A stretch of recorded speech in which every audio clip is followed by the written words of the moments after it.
New ইয়র্কে ভয়াবহ বাস দুর্ঘটনা। বাফেলোর পূর্ব দিকে পেমব্রুক শহরের কাছে মহাসড়কে উল্টে আছে পর্যটকবাহী ট্যুর বাস।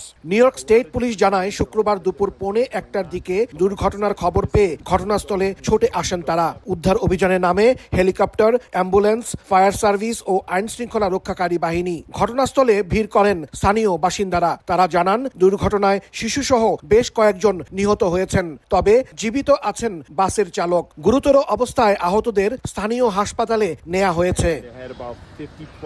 পুলিশের মুখপাত্র জেমস ও ক্যালেগান সংবাদ সম্মেলনে জানান, পেমব্রুক শহরের কাছে I-90 মহাসড়কে এই দুর্ঘটনা ঘটে। বাসটি ড্রাইভার সহ 52 জন পর্যটক নিয়ে নায়াগ্রা জলপ্রপাত থেকে নিউ ইয়র্ক শহরে ফিরছিল। পুলিশের ধারণা, দ্রুতগতির কারণে নিয়ন্ত্রণ হারিয়ে পাশের খাদে পড়ে উল্টে যায় বাসটি। দুর্ঘটনার পর মহাসড়কের দুদিকেই যান চলাচল বন্ধ হয়ে যায়। বিকল্প পথে চলাচলের নির্দেশনা দেয় নিউ ইয়র্ক ট্রান্সপোর্ট অথরিটি।